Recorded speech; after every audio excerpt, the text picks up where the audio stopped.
Hello viewers, welcome again. आज मैं explain करने वाली हूँ कि मुस्लिम्स के मेजर सेक्ट्स और स्कूल्स कौन कौन से हैं, उनके क्या नाम हैं, वो किस तरह से डेवलप हुए, क्या उनमें बेसिक डिफरेंसेस हैं और कहाँ कहाँ वो पूरी दुनिया में प्रिविलेंट है।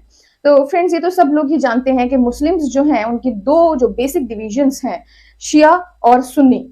तो अब वो जो ओरिजिनली डिवाइड हुए मुस्लिम्स शियाज सुन्नी और शिया के बीच में, वो सेक्युलर ग्राउंड्स पर हुए। उनमें कोई भी जूरिस्प्रूडेंस को लेकर या फिक्ह को या मुस्लिम लॉ को लेकर कोई डिवीजन नहीं हुआ था, बल्कि actually after the death of prophet Muhammad सल्लल्लाहु अलैहि वसल्लम ये क्वेश्चन अराइज हुआ कि प्रॉफिट के फौरन जाने के बाद पूरी मैनकाइंड को या पूरी मुस्लिम उम्मा को गाइड करने के लिए एक इमाम होना चाहिए। तो वो इमाम सबसे अप्रोप्रिएट कौन रहेगा, किसको बनाया जाए।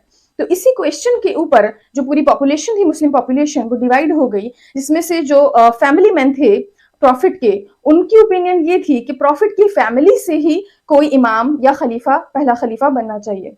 और फ्रेंड्स, जो बाकी जो पॉपुलेशन थी, जो एक लार्ज नंबर ऑफ पीपल थे, मेजॉरिटी जो थी, उन लोगों का मानना ये था कि इलेक्शन के जरिए से इमाम को चुनना चाहिए। सब मुस्लिम पूरी उम्मा का इलेक्शन होना चाहिए, वो इलेक्ट करें, वो वोटिंग करें और फिर डिसाइड करें उससे हो कि कौन इमाम रहेगा।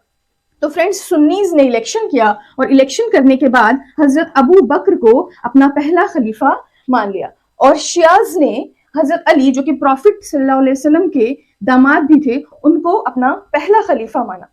उसके बाद फिर शियाज में हजरत अली के बाद हजरत हसन सेकंड खलीफा बनाए गए।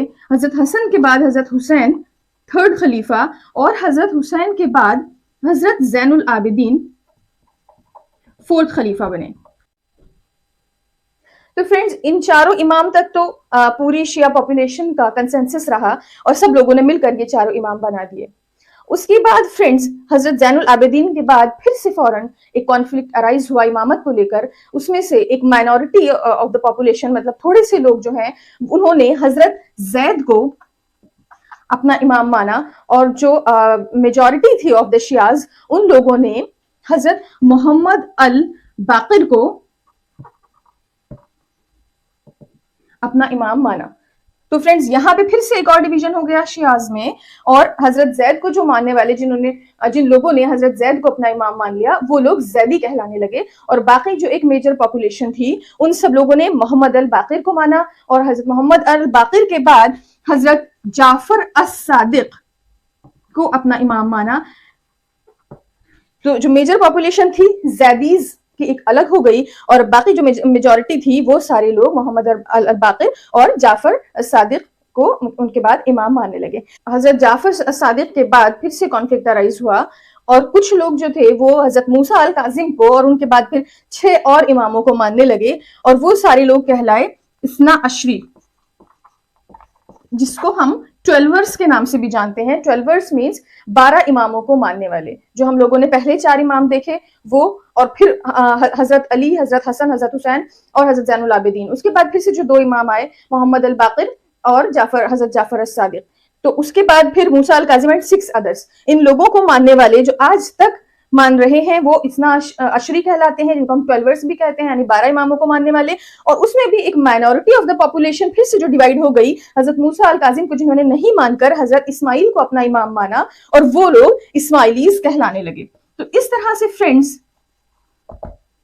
शियाज में 3 फिर से सेक्ट्स बन गए, जैदीज, इस्नाशरीज और इस्माइलीज, जिसको हम सेवनर्स भी कहते हैं। इस्माइलीज को सेवनर्स इसलिए कहते हैं कि पहले जो 6 इमाम्स हमने देखे, हजरत अली, हजरत हसन, हजरत हुसैन, हजरत जैनुल आबिदीन, और उसके बाद हजरत मोहम्मद अल बाकिर और हजरत जाफर अस सादिक, 6 और 7th इमाम इन्होंने हजरत इस्माइल को माना, और ये सेवनर्स कहलाने लगे। तो इस तरह से ये 3 सेक्ट्स जो हैं, इमामत के क्वेश्चन को ही लेकर जो कॉन्फ्लिक्ट अराइज हुआ, उसी से शियाज में बने।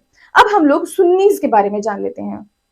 मैं एक बार फिर से बता दूं कि सुन्नीज और शियाज जो डिवाइड हुए, वो किसी भी थियोलॉजिकल ग्राउंड पर डिवाइड नहीं हुए, बल्कि सेक्युलर ग्राउंड्स पर इमामत के क्वेश्चन को लेकर डिवाइड हुए। लेकिन लेटर ऑन, क्योंकि उसमें भी अलग स्कॉलर्स, सुन्नीज के अलग स्कॉलर्स होते चले गए जो सुन्नीज में से थे, और शियाज के अलग स्कॉलर्स होते चले गए, अलग इमाम भी थे और स्कॉलर्स भी जिन्होंने हदीस को लिखा और कुरान को इंटरप्रेट किया, वो सब क्योंकि अलग अलग थे और अपने मेथोडोलॉजी के अकॉर्डिंग सब लोगों ने इंटरप्रेट किया, तो लेटर ऑन उनके ज्यूरिडिकल कॉन्सेप्ट्स भी दोनों के अलग अलग होते चले गए और जूरिस्प्रूडेंस भी अलग अलग बन गया।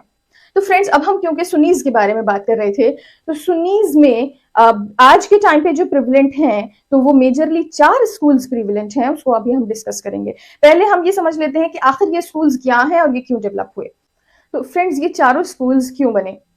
जब इस्लाम का एक्सपेंशन हुआ अरबिया के बाहर और दूसरे दूसरे मुल्कों में बहुत ज्यादा एक्सपैंड होने लगा, मुस्लिम और जगह पे भी लोगों ने मुस्लिम रिलीजन को अडॉप्ट करना शुरू किया, तो बहुत सारे कल्चर्स के और बहुत सारे रेसेस के कांटेक्ट में आया रिलीजन। तो उसी वक्त ये नीड लगी, ये जरूरत महसूस होने लगी कि जो डिवाइन लॉ है, जो होली बुक है कुरान, तो उसका जो लॉ है, उसके जरिए से जो लॉ मुस्लिम लॉ निकला है, उसको प्रिजर्व किया जाए। तो बेसिकली मैं आपको बता दूं कि इस्लामिक लॉ या मुस्लिम लॉ को जानने की 2 बेसिक सोर्सेज हैं जहां से हमको मुस्लिम लॉ मिलता है, जिसमें से सबसे बेसिक जो प्राइमरी सोर्स कहलाती है वो है कुरान। कुरान क्या है friends? Quran is the word of God, जो गॉड ने, अल्लाह ने खुद रिवील किया है, और वो उसी की सेइंग्स है, उसी का वर्ड है, जो उसने बोला, उसने बताया, और एज इट इज जो आयतें रिवील हुई वो है कुरान। और सेकंड सोर्स है कुरान के बाद जिसको हम कैटेगराइज करते हैं, वो है हदीस। इसको हम ट्रेडिशन कहते हैं इंग्लिश में। तो फ्रेंड्स, हदीस जो है वो सेकंड सोर्स है कुरान के बाद मुस्लिम लॉ की। हाँ, हदीस क्या चीजें हैं? हदीस भी 2 जगह हम डिवाइड कर सकते हैं। एक वो जो डीड्स थी प्रॉफिट की, मतलब जो चीजें प्रॉफिट ने करके दिखाई, और एक जो बोलकर बताई, जो सेइंग्स थी प्रॉफिट मोहम्मद सल्लल्लाहु अलैहि वसल्लम की कि आपको ये करना है, ये नहीं करना है, वो जो इंस्ट्रक्शंस दिए उसको रिकॉर्ड किया गया, उसको सेइंग्स कहते हैं। और जो उन्होंने अपने एक्शन से, अपने डीड्स से जो चीजें करके दिखाई कि ऐसे करना है और ऐसे नहीं करना है, उसको हम डीड्स कहते हैं, और ये दोनों ही हदीस के अंदर आती हैं। तो फ्रेंड्स, कुरान जो है वो तो एक टेक्स्ट है, एक टेक्स्ट बुक की तरह से है, जिसके अंदर 30 चैप्टर्स हैं, 30 जो है पारा है, इसको हम पारा कहते हैं, और उसको इंटरप्रेट किया अलग अलग ज्यूरिस्ट्स ने अपने अकॉर्डिंग। और उसी तरह से हदीस जो है, वो हदीस तो प्रॉफिट ने जो किया और जो बताया, उसके विटनेसेस के जरिए से जो प्रॉफिट के कंपेनियंस हुए, या कभी भी जो प्रॉफिट के जिन्होंने देखा था, या प्रॉफिट से जो लोग मिले थे और उन्होंने इस बात को विटनेस किया और बाद में गवाही दी कि मैंने प्रॉफिट को ऐसे ऐसे करते हुए देखा, या मुझे प्रॉफिट ने ये बताया, तो वो सारी चीजें रिकॉर्ड की गई, और उसी से मुस्लिम लॉ को एक कंपाइलेशन मिला, और उसी से मुस्लिम लॉ के जो रूल्स हैं वो डिड्यूस किए गए। तो फ्रेंड्स, अब आप ये बात समझ लीजिए कि कोई भी लॉ को अगर किसी टेक्स्ट से डिड्यूस करना है, या प्रेजेंट किसी भी सिचुएशन के ऊपर अप्लाई करना है, तो ये काम मैं और आप और कोई भी कॉमन पीपल नहीं कर सकते हैं। उस काम के लिए एक ऐसे लोग चाहिए जो कि बहुत वेल वर्स्ड हो उस चीज में, जो सिर्फ यही नहीं जानते हो कि ये कुरान है, ये इसकी वर्स लिखी हुई है, बल्कि ये भी जानते हो कि ये वर्स कब और कहां और किस सिचुएशन में रिवील की गई, इस ये वर्स जो है, ये आयत जो है, किन हालात में आई, किन वजह से आई, और इस वर्स का क्या मकसद था। मतलब जैसे कि हमें अगर इंडिया का कॉन्स्टिट्यूशन को इंटरप्रेट करना है, तो वो काम सारे लोग नहीं कर सकते हैं, बल्कि जो उसमें वेल वर्स्ड होगा, यानी जो हम इंडिया में जजेस को मानते हैं, तो जजेस जो है, जो जुडिशरी है, उसको ये काम दिया गया है कि वो कॉन्स्टिट्यूशन को इंटरप्रेट करके आम लोगों को बताए कि मेकर्स जो है कॉन्स्टिट्यूशन के, जो कॉन्स्टिट्यूशन के बनाने वाले हैं, उनकी क्या इंटेंशन थी, इन्होंने जो एक पर्टिकुलर सेंटेंस लिखा, ये जो एक पर्टिकुलर डायरेक्शन दी, इसको लिखने के पीछे इनका क्या मकसद था, और ये इससे क्या कहना चाहते थे, किस तरह इसको अप्लाई करवाना चाहते थे। तो जो उसमें जो बहुत वेलवर्स्ड होगा, जो स्कॉलर्स होंगे, वही इस काम को कर सकते हैं। तो इसीलिए फ्रेंड्स, जो सुन्नी लॉ है, उसके जो स्कॉलर्स थे, जिनको ये जरूरत लगी कि अब हमें डिवाइन लॉ को भी और जो हदीस है प्रॉफिट की, उसको भी प्रिजर्व किया जाए, कलेक्ट करके कंपाइल किया जाए, जितने भी कंपेनियंस हैं उनसे पूछकर कि आपने क्या क्या क्या करते देखा, और रसूलुल्लाह ने, प्रॉफिट मोहम्मद सल्लल्लाहु अलैहि वसल्लम ने, जो इस्लाम के मैसेंजर हैं, उन्होंने क्या क्या चीजें बताई, उसको आप बताइए और नोट करवाइए, और उसको कोडिफाई किया जाए। तो फ्रेंड्स, उसी कोडिफिकेशन के अंदर जो स्कॉलर्स थे, उनके अलग अलग मेथड्स थे उसको कोडिफाई करने के, और उन अलग अलग मेथड्स के होने की वजह से ही अलग अलग स्कूल्स बन गए। जिस इमाम ने या जिस स्कॉलर ने जो एक पर्टिकुलर सिस्टम बना दिया, एक अपना कोडिफाई करके एक सिस्टम ऑफ ज्यूरिस्प्रूडेंस बना दिया पूरा, तो वो सिस्टम ऑफ ज्यूरिस्प्रूडेंस स्कूल कहलाने लगा, और उसका नाम उसी इमाम के नाम के पीछे बन गया। फॉर एग्जाम्पल, जो सबसे ज्यादा प्रिविलेंट स्कूल है पूरी दुनिया में मुस्लिम लॉ का, वो है हनफी स्कूल। तो फ्रेंड्स, मेथोडोलॉजी जो स्कॉलर्स की डिफरेंट डिफरेंट हुई, वो इसी बेसिस पर हुई कि कुछ स्कॉलर्स ने सिर्फ उन्हीं अहादीस को लिया जो कि बिल्कुल आई विटनेसेस थे, जिन्होंने, जो लोग ये कह रहे थे, या जो सबसे ऑथेंटिक उनको हदीस लगी, कि जो उन लोगों ने बताई कि जो जिसमें बिल्कुल भी कोई डाउट नहीं किया जा सकता है, या जो बहुत ज्यादा लोगों ने बताई, तो उन्होंने, वो बहुत ज्यादा स्ट्रिक्ट थे, लिबरल नहीं थे हदीस को एक्सेप्ट करने में जब वो उसको कंपाइल कर रहे थे। कुछ स्कॉलर्स ऐसे थे जिन्होंने जो थोड़ी सी वीक ट्रेडिशंस थी, वीक अहादीस थी, उनको भी एक्सेप्ट कर लिया। इसी तरह से कुरान को इंटरप्रेट करने में भी सब स्कॉलर्स में बहुत ही माइनर डिफरेंसेस हैं और वो सारे ही अप्रूव्ड हैं, उनमें आपस में कोई भी कॉन्फ्लिक्ट नहीं है, लेकिन क्योंकि थोड़ा थोड़ा मेथोडोलॉजी के डिफरेंस की वजह से उनका सिस्टम अलग बन गया, उनकी कोडिफिकेशन में थोड़ा माइनर डिफरेंसेस आ गए, उससे बेसिक इस्लामिक टेनेट्स में मैं बार बार बता रही हूँ कि बेसिक इस्लामिक टेनेट्स जो हैं उसमें कोई भी फर्क नहीं आएगा चारों या जितने भी स्कूल्स हैं उन सब में, लेकिन जो माइनर डिफरेंसेस है उसकी वजह से ही उनको स्कूल्स को अलग अलग नाम दे दिया गया और हर इंसान जो है एक पर्टिकुलर स्कूल को ही, एक पर्टिकुलर सिस्टम ऑफ जूरिस्प्रूडेंस को ही फॉलो करता है। तो फ्रेंड्स हम हनफी स्कूल की बात कर रहे थे, तो हनफी स्कूल जो है वो इमाम अबू हनीफा ने बनाया और इमाम अबू हनीफा जो थे वो बहुत ही ट्रेडिशंस को एक्सेप्ट करने में स्ट्रिक्ट थे, मतलब जो बहुत ज्यादा ऑथेंटिक ट्रेडिशंस थी सिर्फ उन्हीं को उन्होंने एक्सेप्ट किया। और हनफी स्कूल पूरी दुनिया की अराउंड 1/3 मुस्लिम पॉपुलेशन जो है वो इसी को फॉलो करती है।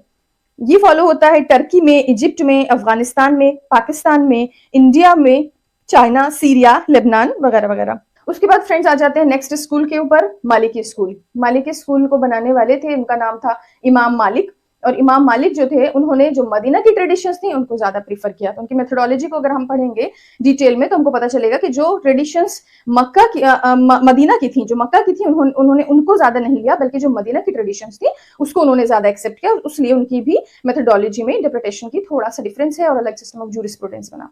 और फ्रेंड्स मालिकी स्कूल जो फॉलो होता है वो होता है Damascus, North Africa, Spain, Morocco, Algeria, Tunisia, Sudan, Bahrain, Kuwait and some other countries. उसके बाद आ जाए थर्ड स्कूल के ऊपर फ्रेंड्स, शाफई स्कूल। इमाम शाफई का बनाया हुआ जो है सिस्टम ऑफ जूरिस्प्रूडेंस उसको हम शाफई स्कूल कहते हैं। और इमाम शाफई जो थे उन्होंने जो हनफी स्कूल है और जो मालिकी स्कूल है उन दोनों को ही स्टडी किया और उसके एक मिडिल वे जो है, मिडिल पाथ जो है उसको अडॉप्ट किया। ये इमाम मालिक के डिसाइपल भी थे और उन्होंने एक मिडिल पाथ को अडॉप्ट करके अपना सिस्टम ऑफ जूरिस्प्रूडेंस बनाया।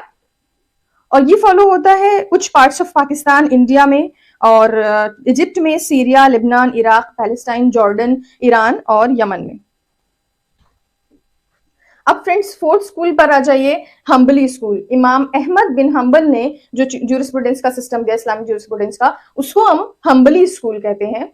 और हम्बली स्कूल में जो है ट्रेडिशंस के ऊपर ज्यादा इन्होंने लीन किया और कुछ वीक ट्रेडिशंस भी जो थी उनको भी इन्होंने एक्सेप्ट करके अपने जूरिस्प्रूडेंस के अंदर मेंशन किया है।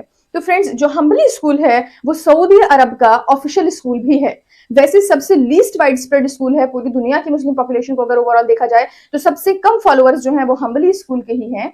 और ये फॉलो होता है पैलेस्टाइन, इराक, सीरिया में और कुछ छोटे छोटे पार्ट्स में इन कंट्रीज के। तो फ्रेंड्स ये चारों स्कूल्स जो हैं ये सुन्नीज के स्कूल्स हैं। इसके अलावा और भी कुछ स्कूल्स थे जो कि अब फॉलो नहीं किए जाते क्योंकि उनका कोई भी फॉलोवर नहीं है, तो उसको हम एक्सटिंक्ट कह देते हैं कि अब वो नहीं रहे हैं, पहले होते थे। तो आज के टाइम पर मौजूदा सिर्फ 4 ही स्कूल्स हैं, हनफी स्कूल, शाफई स्कूल, मालिकी स्कूल और हम्बली स्कूल सुन्नीज के। और जो शियाज हैं, क्योंकि उनके हम लोगों ने पढ़ा कि वो और 3 सेक्ट्स में डिवाइड हो गए थे पहले ही, जैदीज, इस्माइलीज और इसनाशरीज। तो उसमें जो उनके अलग अलग स्कॉलर्स अपने रहे उन्होंने अपना अपना जूरिस्प्रूडेंस दिया और वो भी उसी के नाम पर हम जैदी स्कूल, इस्माइली स्कूल और इसनाशरी स्कूल को कहने लगे। और इंडिया में जो है सबसे ज्यादा वो इसनाशरी स्कूल को फॉलो करने वाले शियाज हैं। तो फ्रेंड्स इसके बाद हम जो भी कॉन्सेप्ट्स पढ़ेंगे डिवोर्स का या डॉवर का या इनहेरिटेंस का पढ़ेंगे तो उसमें जो भी माइनर डिफरेंसेस होंगे स्कूल्स को लेकर उसको हम वहीं पर डिस्कस करेंगे। इसीलिए ये बहुत जरूरी था पहले एक्सप्लेन कर देना कि स्कूल्स कौन कौन से हैं और उनमें क्या डिफरेंसेस है। तो I hope you have understood this. Thank you.